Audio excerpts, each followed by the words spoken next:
friends, and welcome to the Happy Hour with Jamie Ivey podcast. I'm your host, Jamie, and I'm so excited that you're here. Each week, I invite a girlfriend to join me on the show, and we chat about the big things in life, the little things in life, and everything in between. I want to thank one of our sponsors for this week's show, and it is Kurt Felsman's debut EP, Majesty and Mystery. If you're looking for some more great, meaningful worship these days, then Kurt Felsman is for you. He's a Canadian-born worship leader who now lives in the U.S. with his family. He's been leading people in corporate worship for nearly 20 years, and his heart is to see people experience the goodness and glory of God. Kurt's debut EP, Majesty and Mystery, is both beautifully and biblically crafted for a worshipful listening experience. Majesty and Mystery contains a collection of powerful songs designed to be sung. With soaring melodies and beautifully crafted musical elements, Majesty and Mystery will draw you, the listener, your heart into worship. Majesty and Mystery is available on iTunes and all major music retailers. Also, make sure you check out his website, kurtfelsman.com, and follow him on Facebook at Kurt Felsman Music and at KFelsman on Instagram and Twitter. And for the next few weeks, he's going to be giving away copies just for the Happy Hour listeners. So make sure you go follow and then comment hashtag the Happy Hour. Tag a friend. You're not going to miss this, and you're going to want to add this EP to your worship playlist. Guys, today you're listening to episode number 76, and today's guest is one of my favorite children's book authors, Sally Lloyd Jones. You may know her if you have kids from the Jesus Storybook Bible, which I'm just going to tell you right now, if you do not own this children's Bible, you need to get it now. It is the best children's Bible I've ever seen. I say this in my interview to her, but I would cry sometimes at reading this to my children.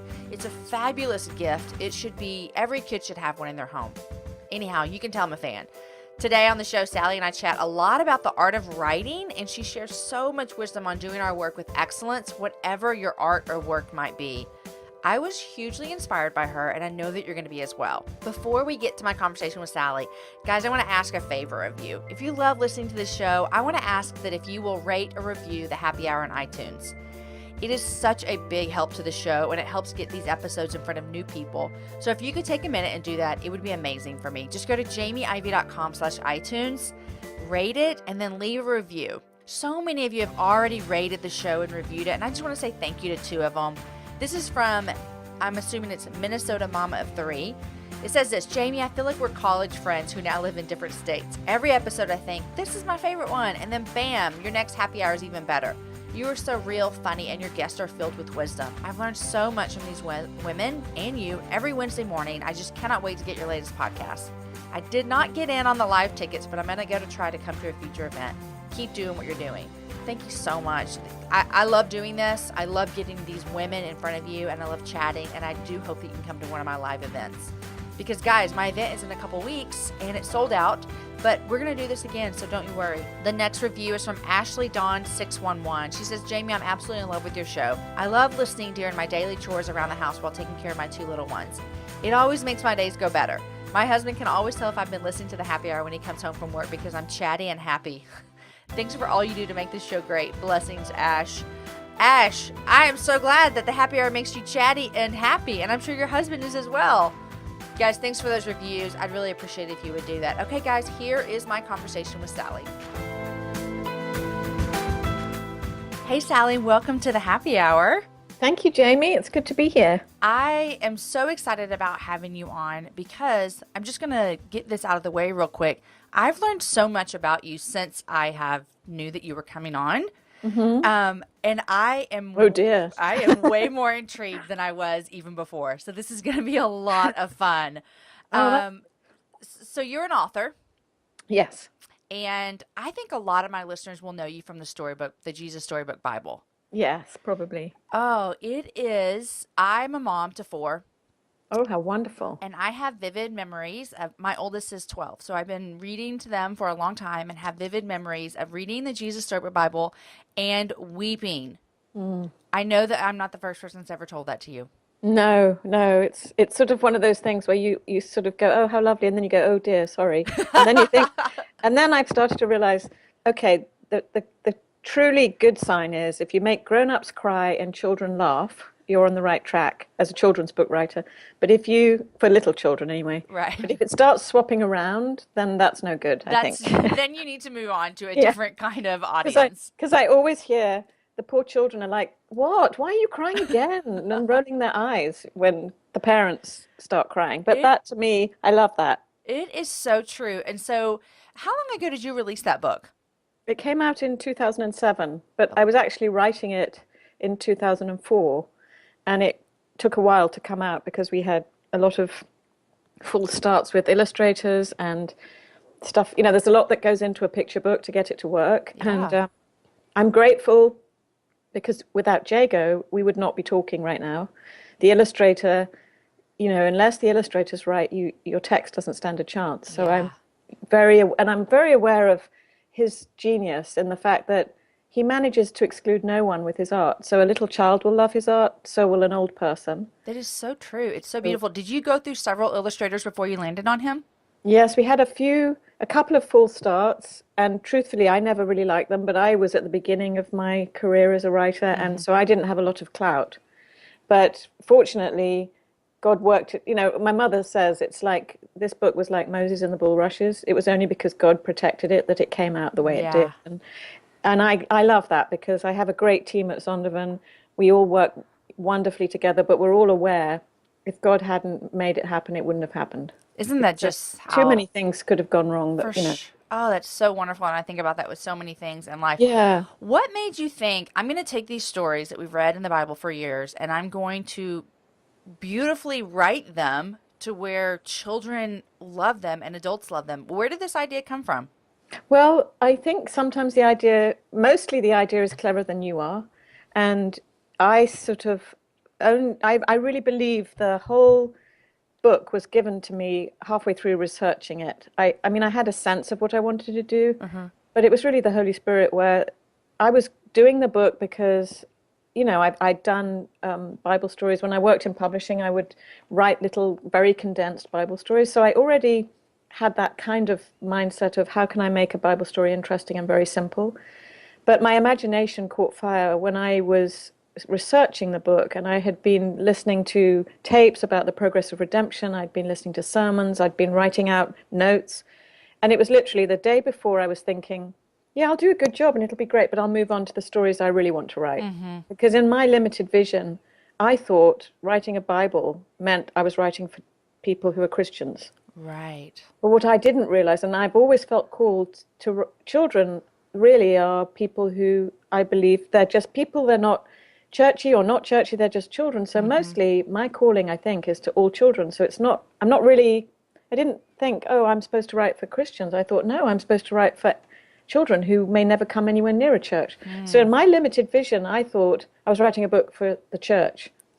And it was going to be a book for the church, but it was also, in God's amazing wisdom, he had me writing a book that was going to reach everyone. And so anyway, the day before I was thinking, yeah, I'll do a good job and it'll be good and I'll move on to these other books that will reach all children.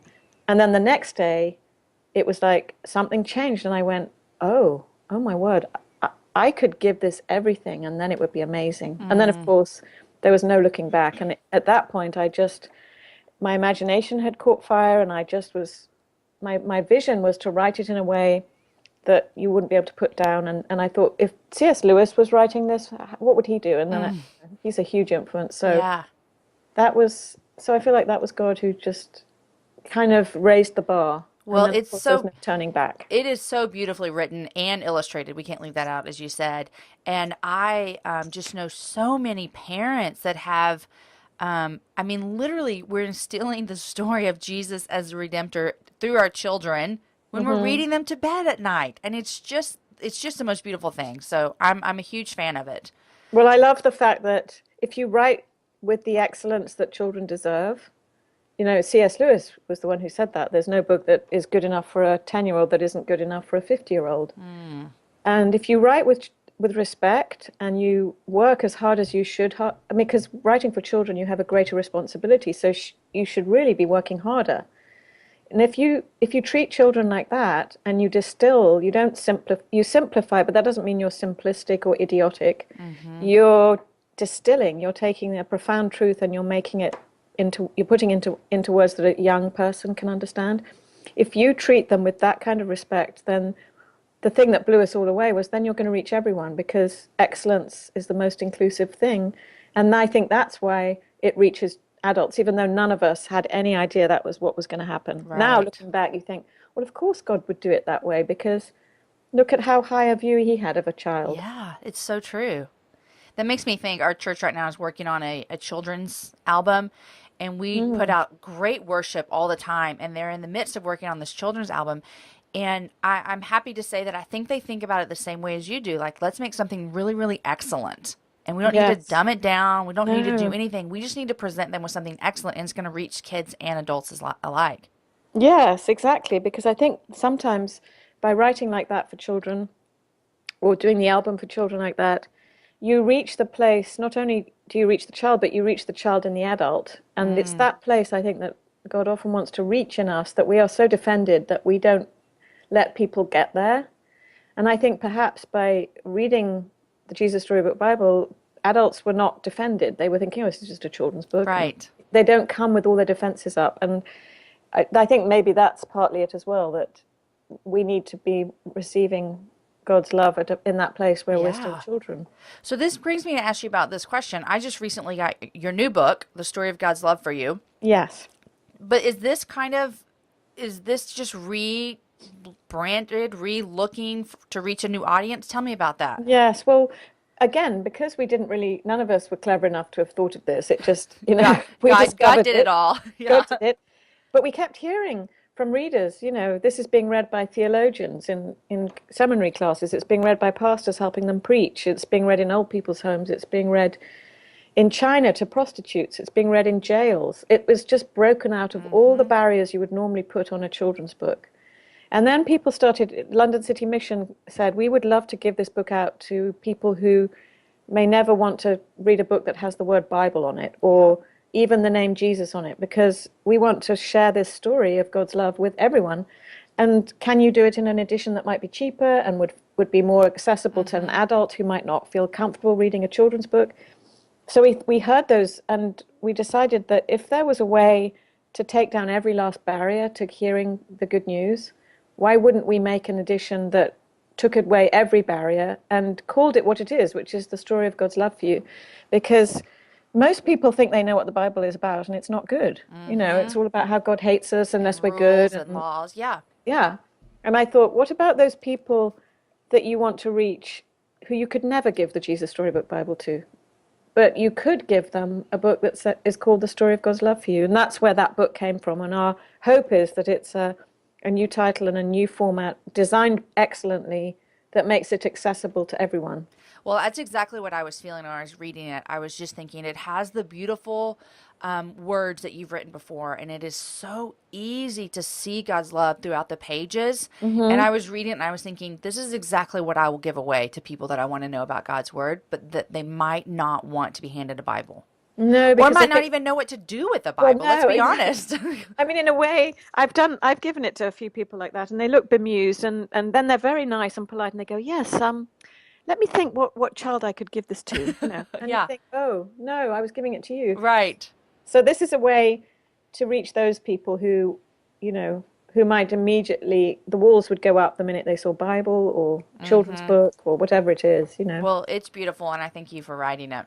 Well, I'm so honored, and it's so exciting to see the book reach, to all these people. And, it's such a blessing to Jago and I and to Zonovan and everyone who prayed me through the whole thing, to see the ways in which God is using this book. And it's in ways we never could have imagined. And we get to go along for the ride, and it's, Fun ride. we're very aware of who the author of the book's success is, and Yeah. we're grateful. That's awesome. So, Sally, did you always know that you wanted to write books? Has this something that's been in you forever? Yes, I've always loved writing, but I wasn't quite sure what kind of writing. I thought I would write, maybe I'd write a play, maybe I would write poems, and so I wrote awful poems when I was a teenager. So I either wanted to be a writer or an actor, or maybe both. I Yeah. wasn't sure. And then what I would do, which makes me crack up every time I'm on an interview like this, when I was at my boarding school when I was 8, I'd hide under my covers and practice for my brilliant careers, because I knew one thing. I didn't know if I'd be an actor or a writer, but I knew if you were either of those things, you had to be famous. And if you were famous, you were on the radio. Okay. And if you're on the radio, you get interviewed. So I thought, well, I'll practice my interviews, and I would practice them But of course, I wouldn't know the answers to anything, so I could only do the in-between bits. So, it'd be something like, yes, yes, I think that's very interesting that you should ask me that question. And then I'd do special interview laughing. And Uh-huh. so, yes, I've always had this dream and was practicing for this kind of thing back when I was 8. That is hilarious. You were Isn't it? practicing for this moment on the happy hour right now. You And what I love about that, and I share that story with parents as well, especially so they know to listen to their children, because these dreams are kind of crazy sounding. An 8-year-old under the sheets practicing her interviews, but clearly God had already kind of called. I'd already been called. I didn't know it, but that desire in my heart, that was from Him. Yeah. So it's kind of wonderful to think an 8-year-old knew. I mean, it took me a long time to get round to realizing that. Right. Yeah. But So boarding school, where did you live when you were in boarding school?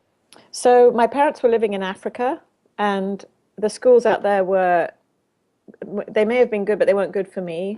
I went to an international school and I was too dreamy of a child and I was getting left behind. So they had this impossible decision of, do we leave her in that school or and she doesn't thrive. And I already was not really, I mean, I was too dreamy and, all in my, staring out of the window and not really academically excelling at that point, and terrible speller and everything like that. So I wasn't doing anything very well in that sense, even though I could write stories. So they thought, well, we can't have her thinking she's stupid. We have to, send her to a school that's going to really, where she can thrive. And so that's where they sent me to boarding school in the New Forest in England. And it was the most wonderful, ahead of its time sort of school, because it celebrated imagination so much. And it was just the right school for me. And I was there from when I was 8 till when I was 12. Wow. So where in Africa were your parents living? So they were living at that time in Freetown, Sierra Leone. Okay. And what were they doing there? so my dad was working for Shell. Okay. And yeah, so I would go out in the holidays. Uh-huh. And then state where are your parents originally from? So my dad's Welsh, Okay. named Lloyd Jones, and my mum is from London. And they live in near London now. But I was born in Kampala, Uganda.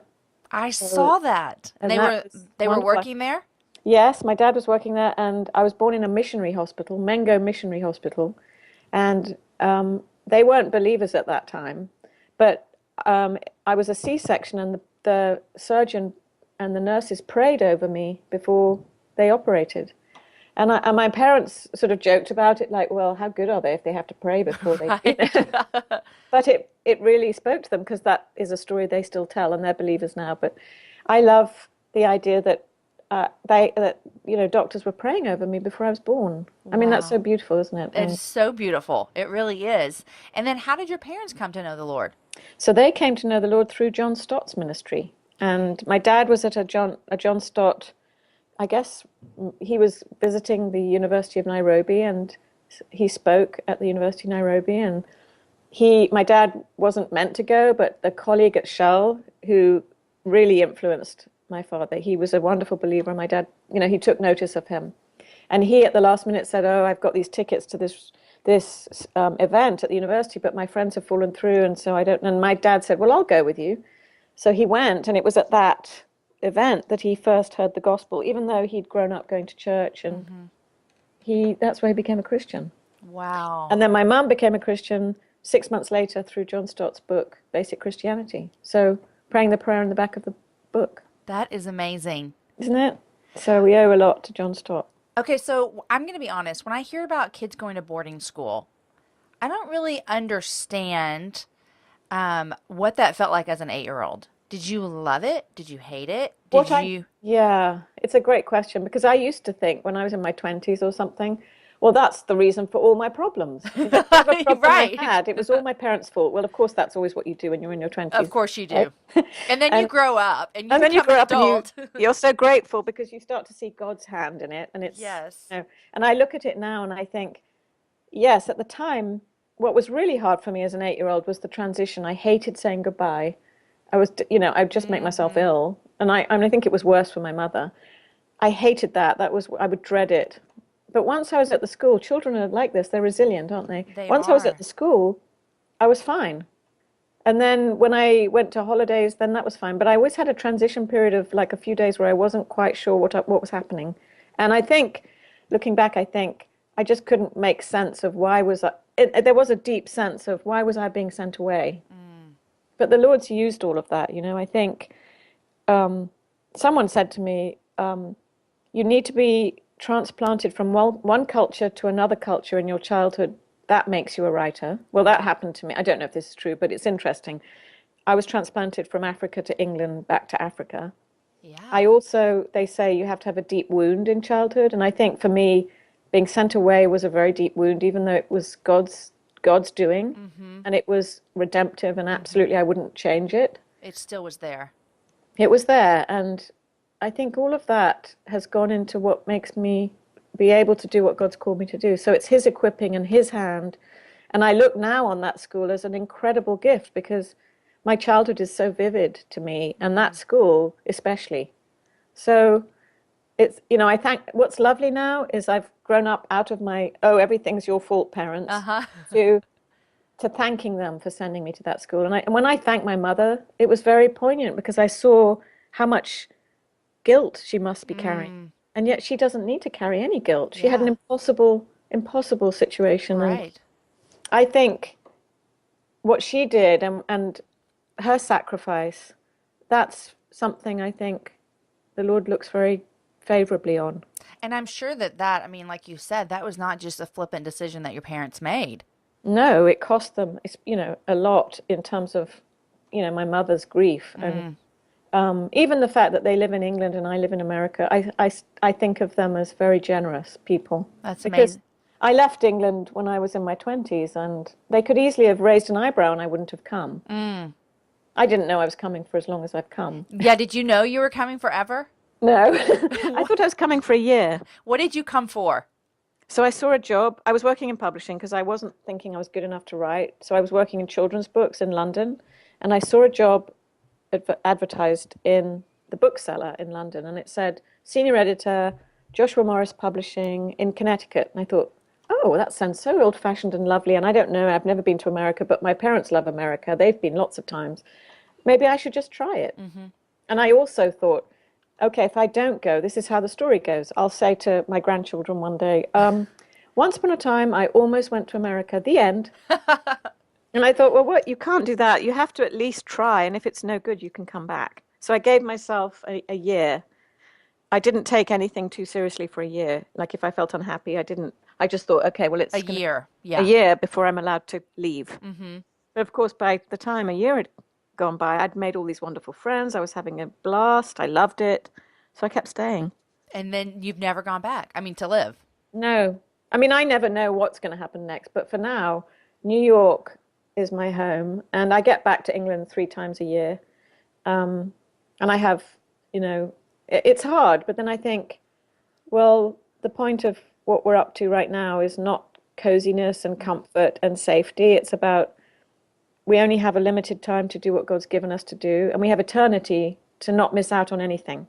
But we only have, someone described it as, we only have now before the Red Sea parts. Now is the time we can really honor him before.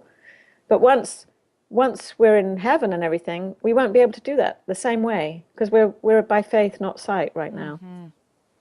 So you're here doing it now. Yeah, I feel like a friend of ours, a family friend, prayed for me and said, we pray for Sally and her assignment in New York. And that helps me a lot, because I think, okay, if I was employed by the New York Times, I wouldn't question. I would say, okay, this is my job. I've been assigned here. This is my job. Yeah. And that's sort of where I end up. I think, Lord, this is where you have me right now. I love it. And you show me, it's up to you, but I'm available. It's your assignment for right now. Yes, I like that. Takes the pressure off, doesn't it? It does. So you've been writing for a long time. Do you ever still write something, put it out there, show it to, those first couple people that see it? Is that still a scary moment for you? Oh, absolutely. And people who think that, I always say this to people who want to write and who are writing and haven't been published yet, they think it's going to get easier, and it just isn't. In some ways it gets harder. And you're only as good as your latest book, and every manuscript you write, you feel like one minute you think it's great, the next minute you think it's rubbish. And when you send it into the editor, you're always terrified they're going to say, well, how interesting. I thought you were good at it. Yes. And you get that, you get rejected. I get rejected. I get But what you want is an editor that will, everyone needs an editor. And I'm grateful for my editors who reject my manuscripts because they want the best. They want you to bring out what they know you can do. Exactly. And they, if they don't reject it, then they come back and they say, and it's rare that they completely reject it. They don't, they usually come back with lots of comments. And if you can't think of a way to fix it, then that's sort of rejected. Yeah, But the most end. of the time they take the time to say, well, this works and that works, but I wonder this and that. And then you end up doing your best work because it's a partnership. And I'm sure that even though you know this, it's still scary and you still take it and go, okay, it's okay. They're not being mean. That's how I feel sometimes when I Oh, get. yes, I know because I usually know now I'm going to have a tantrum. When I get the feedback, I'm going to have a complete meltdown and say, see, she hates me. That editor completely doesn't like me at all. He really can't stand me. I'm no good. And I know that's going to last. I'm going to hate every comment. I'll be like, I really hate them. They just don't know what they're talking about. And then after about 3 days, I calm down. And after a week, then I can go back and look at it and actually go, oh, they don't hate it. Right. Because you've got this crazy expectation that unless they come back to you on your first draft saying, do you know what? This is the best book I've ever read. Let's publish it without any changes. You think if you don't get that it's all hopeless. That it's off. Yeah. It's insane. But anyone who's a writer knows that's what you are. You're slightly insane. Slightly insane. Oh. So I have a question for you. I think that there's people listening that like they love writing, they love telling stories. Do you have like any just personal advice that you would give them? Oh, sure. In fact, I'm actually working on a blog right now, my sort of top 10 tips for people, because I get asked this a lot. But yeah, one of them I would say is write the best book that you can write. And don't be worrying about agents and contracts and publishers and anything like that, because in a way, that's where people sort of trip themselves up because they've skipped the most important thing. The most important thing is you have to write the best book. And if it's really good, there's not going to be a problem. But if you don't write the best book, then no matter how good your agent or all your research will come to nothing. So I think people, it's that same thing as Madeleine L'Engle said she would write a poem and then leave it in a drawer to cool off. And I do that with picture books. I write quite a lot of picture books, and they're like poems, and they may be only 500 words or 800 words. And I'll write a draft, and if I look at it that day, I'll think, this is really amazing. I'm going to send it straight in. But I've learned that's the worst possible thing, because if you leave it overnight and you come back to it in the morning, or even if you print it off your computer versus reading it on your computer, you'll suddenly think, this is awful. What was I thinking? So you kind of have to, what I do with picture books, they may take me a whole year of leaving them, coming back to them, leaving them. And I try and get enough space between my writing so that I can almost come at my own text like an editor. Oh, The yeah. distance of like a month will give See you it with fresh eyes. Yeah.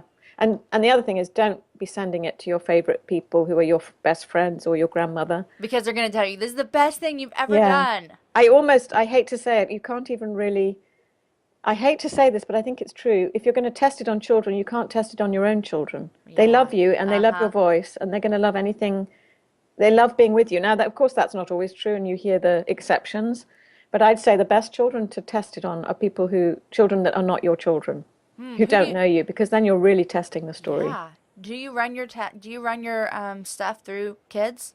I do. I mean, a lot of my ideas, they'll come from kids, or, like the first beginning of a book can come from it. Like one time I was standing on the corner of, in my neighborhood in New York at the light, and a little girl on her dad's shoulder, I heard her say, a girl is a daughter and a boy is a son.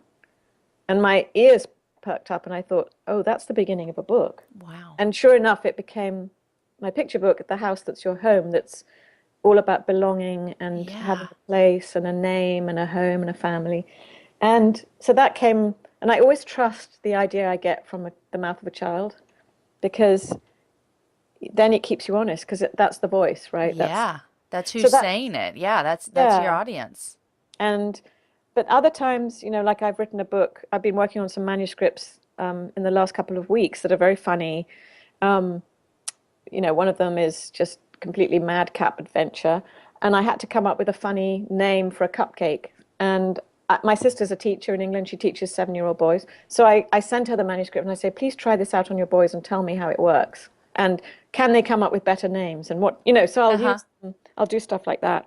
Oh, Or I'll go into schools and try it out. I think that's very important. That is so wonderful.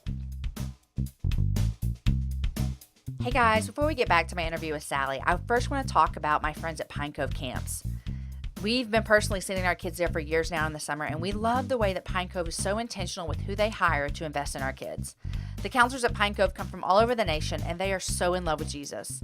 Campers love the fun activities at camp, like giant water slides and ropes courses and horseback riding, but they also get a great opportunity to grow in Christ. There's always something about getting away that really lets God impact our hearts. As a mom, I love getting to send my kids somewhere seriously safe and seriously fun. You can find out more information about Pine Cove on their website at pinecove.com. And now back to my conversation with Sally. So you're working on that. Anything that you are working on that is coming out soon that you could tell us about? Oh, I'd love to tell you about. Oh, I can't wait. Very dangerous, isn't it? Yes. From the sublime to the ridiculous, my next book out is called Skip to the Loo, My Darling, a potty book. A potty book. So it's for potty trainees everywhere, to make potty training not such a drudge but a party.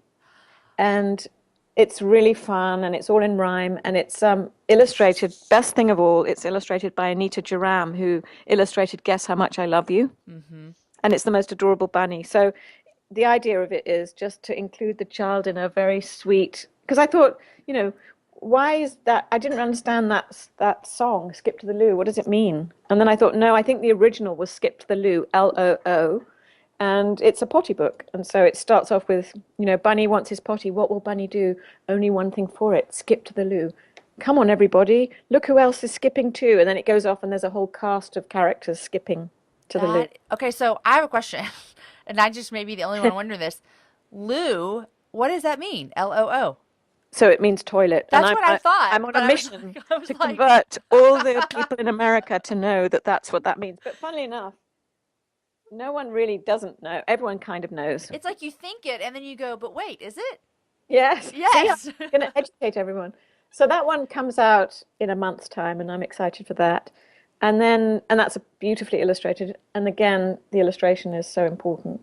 And then the other one coming out a month after that, because you have no control as a writer when your books come out, and they're from different publishers. Okay. So the other one is called Baby Wren and the Great Gift, and it's about a little wren finding her place in the world, because she's very tiny, and she's in this big canyon, and she sees the beautiful kingfisher diving, and she sees the sunfish swimming, and the eagles soaring, and she doesn't know what is wonderful that she can do. They're also wonderful, but what can she do that's wonderful? And it's sort of about gratitude.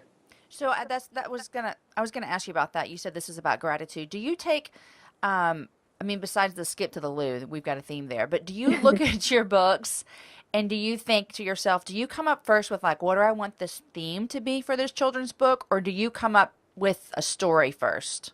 I usually try and start from the thing that moves me. So for instance, with that book, The House That's Your Home, that first line is what got my heart. Okay. And it gave me the DNA for the whole book, because the first two lines of a poem give you the DNA of the whole poem.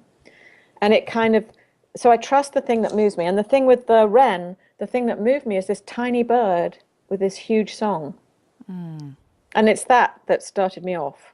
And I thought, I think the key is to start from writing. That's the other tip, is to write the book that only you can write, by which I mean, trust that if it moves you, then it's something you need to write. And, people are very generous and come up to me and give me ideas for books, which is so kind of them. But my response, and they never like it, but it's always, they know it's right. They say, I've got this idea for you, it's this, and they're so enthusiastic. And I look at them and I listen and I smile and I go, well, then I think you need to write it. Because the truth is, it has to come from that enthusiasm. It has to come from a deep place to be true. Or it's fake, yeah. Yeah, and I think unfortunately, there are a lot of fake, sentimental children's books that are not coming from that place. They're coming from something else, from a marketing standpoint. Right. And they may do well, but I don't know that they're going to be here in 100 years. Ah, that's good.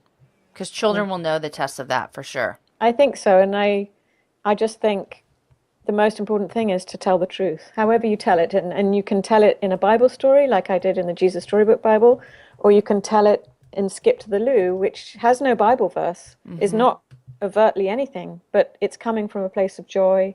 And to help a little one not be scared of their potty, well, that's something good, and that's something honoring and truthful, isn't it? Just as much as telling the story of the prodigal son. So I look at all of it as redemptive, really. You know, it's like sin has unraveled the fabric of the world, and art is one of the ways that we reweave, however we do it. Whatever your art is. Yes, and I think as Christians, it's good for us to support art, whether it has a Bible verse on it or not. I love that. That is so true. It is so true. So that brings me to this. I want to know about your musical career. Speaking of art. Oh, I know. Isn't it funny? Well, the first time I realized I had a connection in Nashville was I was invited to speak at Andrew Peterson's writers' conference called Hutchmoot. And I was so honored. And he had, reached out to me before because he'd used the beginning of the Jesus Storybook Bible in one of his albums, Behold the Lamb of God, and in every concert. Love that album, by the way. Oh, it's beautiful. And in every concert that he does of that album, he reads from the introduction. So I'd known about him, and then he invited me, and I was so honored. And I got up to give the talk I was going to give. And before I even opened my mouth, I had a standing ovation. And it was the most moving thing because I hadn't really had that from fellow artists. I hadn't realized. And I was welcomed with open arms. And it's been such a huge blessing. I have so many wonderful friends. And it's made me realize what a children's book writer, especially picture books, where you're working with image and word, and what a songwriter who's working with music and word, you're doing the very similar thing because you're both distilling the story down, and you're lyrical, and you're finding ways to say things the simplest way in the shortest time. Yep. And so now it makes sense that we have this connection. And since then, I've been in his concert every year. I get to play the Ryman. I mean, goodness knows, what on earth am I doing at the Ryman? We know. It's like, I look at it and I think, Lord, only you could do this. I'm where Johnny Cash was and Elvis. And then this Christmas, so I was in Carnegie Hall reading along with the Gettys, and then John Patitucci, who's this incredible bass player. And I just was in awe of how God does these things. And I think what was so lovely was I was reading a piece from the Jesus Storybook Bible. Meanwhile, John Patitucci, who someone described as one of the top 5 classical bass players in the world, and the 4 other ones are dead. Wow. So I'm like, oh, okay. And he was the most humble, wonderful Christian guy. And he's accompanying me, plucking, while I'm reading. And I just thought, isn't that so exciting? And he said it's like you making a movie because he's doing the soundtrack, I'm doing the words, and the movie's made in the mind of the audience. So, and then earlier in the year, I did a concert with Amy Grant and Ashley Cleveland. Wow. So it's been so much fun. And the thing that blows me away is I feel just as at home doing that as I am writing, and circling all the way back to what my dream was as a child. Exactly. Under your bed. I wanted to be an actor or a writer or both. And clearly part of the joy of this is that I don't find it scary to be in front of people, and I can be quite funny. So it's kind of like, oh, I'm getting to do both. And isn't that amazing? Right. How God did that. And it's so you're reading excerpts from Jesus Storybook Bible? Actually, mostly the thing I've read this, The House That's Your Home, because that's like a poem that works for everyone. And then I've also read excerpts from Thoughts to Make Your Heart Sing, which is the follow-up to the Jesus Storybook Bible. Okay, yes, I remember that. 101 thoughts, and they're very short and very succinct, and they work really well in performance like that because they maybe take a minute for me to read, and in between the songs, it's just, it works really well. And I love, what's so lovely is to be able to, you work really hard to write it so that it lands and it's as short as it can be. And then the joy of being able to actually read it to people is really wonderful. I'm sure. And we had children and adults, and I'm sure it's just really exciting as an artist to be able to see your art being used in a way that you might not have ever dreamed it would have been used. I mean, your art is writing. Yes, and I so know. then you get to stand up and actually verbally read it and have people moved. Yes, if not in a different way a little bit.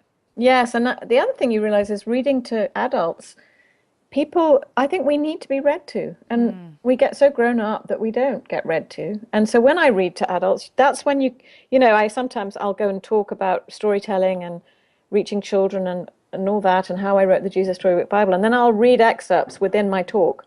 The time when you can hear a pin drop is unfailingly when you're reading a story. Yeah. Well, I could listen to you read me a story all day long, Sally. So there's that too. Well, I don't know. I think, it's one thing to read a few of them, but I was there when David Suchet, and anyone who knows who he is, he's Agatha Christie's Poirot. He's this incredible Shakespearean actor in England, lovely believer.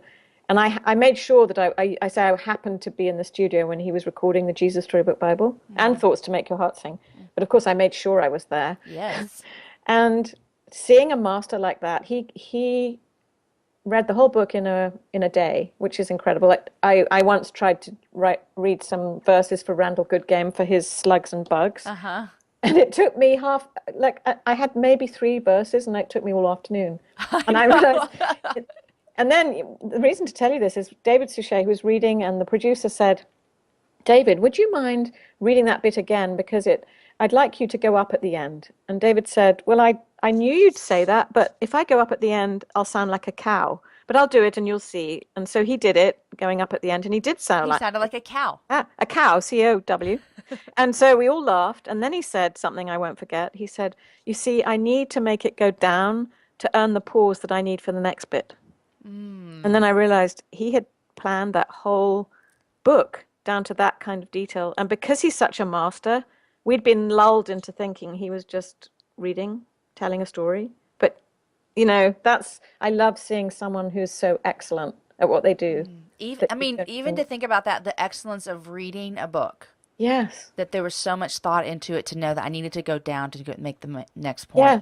And the thing I think that's really startling about that is if a master, even a master, and that's his job, and he's one of the best in the world, if he can do that, if he has to prepare like that, what makes me think that I can stand up in front of a child and read a book I never read before? And yet, that's what we do. Wow.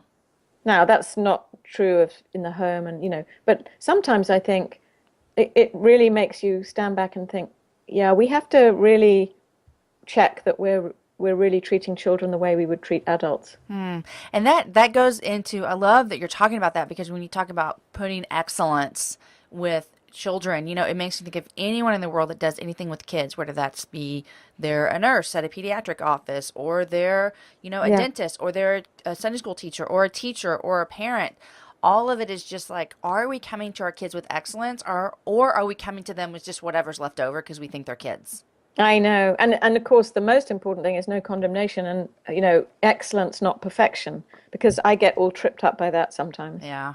And it's not about doing it perfectly. I don't think there is such a thing for any of us because we're not perfect, but we can be excellent. So like the temptation for me is at the end of a book when I'm signing off and it's going to be printed, I can go through it and feel completely obsessed with, but it's not perfect. And a friend of mine said, but is it excellent? And if you can say it's excellent, then you send it off. That's good. Read me. And I share that because I'm sure there are lots of mothers out there who beat themselves up because they weren't the sort of perfect mother that they think they should be. But to me, if you were, it wouldn't help your children because they'd never learn about how you say sorry, how you're broken, that's where how much we need Jesus. Exactly. We're not the rescuer, and we're all part of the fall, and we're all going to mess up. But thank goodness it's not all up to us, Thank goodness, indeed. Yes.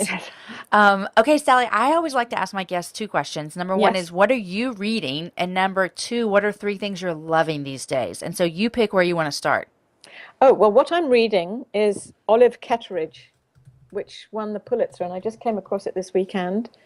And it's just beautifully written. I can see why it won the Pulitzer. It's about this woman, Olive Ketteridge, and her place in different people's lives. So it's sort of like a book of short stories, but she's the running thread in all of them. But it's just brilliantly written, very lean and powerful. That's awesome. I'm going to assume that you're a vivid reader. Am I right? I go in and out. I always love reading nonfiction. Okay. And sometimes I'm not reading fiction, but the excuse I give is that, you can't. If you're writing fiction, you can't read fiction. I don't know if that's really true. I was going to ask, is this true or not? Well, what I love are films. films I go mad on. So I see a lot of films, and they kind of work. So if I've been all day writing, I don't always feel like reading, but I will always feel like going to a movie. So what's the last movie you've seen? So that leads me to one of the next Oh, the three things you're loving. is Brooklyn. If anyone hasn't seen Brooklyn, I think that's one of those movies that in some ways it's the story, my story, and it's about a woman coming from Ireland to America in the 50s. It's just beautifully done. So that one, I loving that. The other thing I'm loving, which is crazy, but I'm mad on it, is avocado toast. But I'm sure I'm way behind the curve. Okay, tell me, just toast with avocado? But you have to have lemon, and you have to have cumin, and you have to have chili peppers and pepper. And it's delicious. And I've been having this in cafes, and I'm making it myself now. That sounds amazing, and it doesn't help that it's like lunchtime for me. I know. So, right?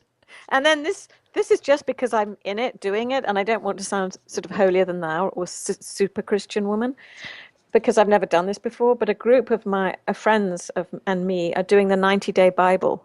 Oh. And because we're doing it as a group, you're kind of accountable. So you can't, and you know that, and it's 12.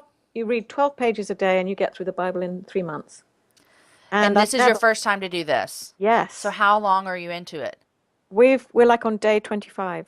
Okay. So we're in Kings, and it's amazing. Does it go chronological or just straight old to new? And that's what I'm loving, is learning, just reading it. And of course, you know, you can get bogged down in Leviticus and all these instructions and genealogies and stuff.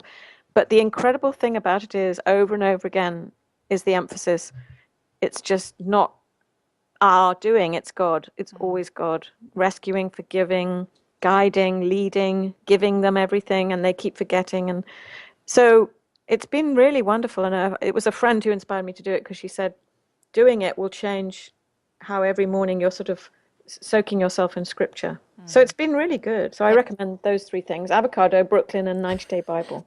Those are like some of my best three things mentioned by someone, because they just scan the whole spectrum of life. Yes, they've everything: food, movies, and church. Yeah, exactly. Those are some of my favorite things. So that's a really good thing as well. They're great questions. They're really great questions. And the other thing to say is, you're only as good as your interviewer, and you're a very good one, because sometimes you get interviewed by people who ask you the same question in different words, and you're too polite to say, well, you just asked me that. So you end up looking like a fool, because you keep saying the same thing over and over again. Yes. It's awful. So you're a very good one. You don't make me feel like that at all. Well, thank you so much. It's been a huge honor to talk with you, because I'm a fan of your work. So I'm a fan of your art. Thank you for what you do. Well, thank you. And I will tell you, on a personal level, you don't even know this, but you have greatly encouraged me today, because I am actually flying out today to sign with an agent to write my first book. And so how exciting. Yeah, it's very I have all the feelings. Like, one minute I'm excited, the next minute I want to cry and throw up, and just, you know. Oh, that's so thrilling. And especially that you have to fly out to sign it. That's extremely exciting. Well, it is exciting. I could have signed it here, but she's already bringing me out. Whatever. Long story. It's just, I've been having something in me to write for a while, and I think it's going to come out. So. Oh, that's very thrilling. And so you can't really say too much about it, because it hasn't been, that's the other thing. You don't want to talk about too much before you write it, do you? I haven't. Yeah, exactly. I haven't. It's just a lot about my story and about God rescuing me. It's the theme of our conversation today. Oh, well, I can't wait to read it. Well, thank you so much. I'll make sure that you can. Congratulations. You know, because it's like taking the risk, but really the greater risk is not to take the risk. And that's kind of where I'm feeling. And I feel that tension of like, the comfortable thing is to just always have this dream and not do it, because it's hard. But the harder thing is to step out and do it. Well, the harder thing might even be the opposite. It might be to get to the end of your life and never have tried. Like, I would get to the end of my life and say to my grandkids, I almost wrote a book and then I didn't. Yes, I think it's the same thing. And that's where I come down to, is I think, you know, when I first started writing in 2000 full time, it was the same thing. I was like, well, if I don't find out now if I can do it or not, when am I ever going to do it? I better just do it. Yeah. You get so sick of not trying. So I'm excited for you. Well, thank you. And so you have been an encouragement to me as well. You didn't even know it. Oh, well, I'm so glad. Well, I think that's the whole point, isn't it? We're all meant to encourage each other, because we've all been helped by other people. So true, so true. Sally, thank you for your work. Thank you for loving Jesus like you do. And thank you for sharing your art with us. Well, I'm really grateful for friends like you who support and encourage and cheer on. It's wonderful. Guys, did you not love Sally? I loved hearing how much she values excellency in crafting her art. And I must admit, I was a tad bit nervous to chat with her because I just love her work. But sure enough, she's just this normal person, just like you and I, with a fabulous accent. And I think I could have listened to her tell stories for hours. And then she went off and complimented the heck out of me. And so I just was like on cloud nine for a couple hours. Anyhow, I'm going to put all of her books over at where I put all the books that are on the happy hour. It's at jamieivey.com/happyhourbooks. So if you're interested in some of her new books that are coming out, the Jesus Storybook Bible, they're all going to be there for you to get. And they make great gifts. So check those out for sure. Before we go, I want to tell you about another sponsor for this week's episode, which is Prep Dish. We've been talking about Prep Dish for a while because we are loving what they do. Prep Dish is a healthy, subscription-based meal planning service. How many of us need someone to plan our meals for us? And Prep Dish makes them healthy. So every week you're going to receive an email that contains a grocery list plus instructions for preparing your meals ahead of time. So they do all the work for you guys. So then you're going to take 2 to 3 hours to prep your meals whenever you want. Sunday afternoon, Tuesday morning, Friday night, I don't know, whatever that works for you. And then you have meals ready for the rest of the week. Can we say thank you for this convenience? Prep Dish is your answer to what's for dinner that happens to all of us around like 4:30 in the afternoon. Right now, Allison, the chef at Prep Dish, is offering you happy hour listeners a special rate of $4 for the first month. That means you can try out Prep Dish, and you're going to love it, I guarantee it. And you get it for $4 for the first month, and then it's $1 for a weekly meal plan that month. Isn't that amazing? Visit prepdish.com/happy hour and use the code happy hour if you need it, and start today with your healthy meal planning. Guys, remember, everything we chatted about is going to be up on my website, jamieivey.com, and I'd love to hear from you. I love hearing from you about what you love about the show. You can tell me what you don't like, but I really like hearing what you do like. On Twitter, I'm at Jamie_Ivey. On Instagram, I'm just at Jamie Ivey. Facebook, I'm over there. Share something you love. Today's show was edited by Knox McCoy, and the music is from Jason Poe. Next week's guest is a kind of a surprise right now. Not to me. I just haven't decided who's going to come up next week. But you'll know when you hear it, so there's that. Guys, enjoy your week. Share the show with a girlfriend and have a happy hour with a friend. And I would love it if you would rate or review us on iTunes. Thanks, guys. See you next week.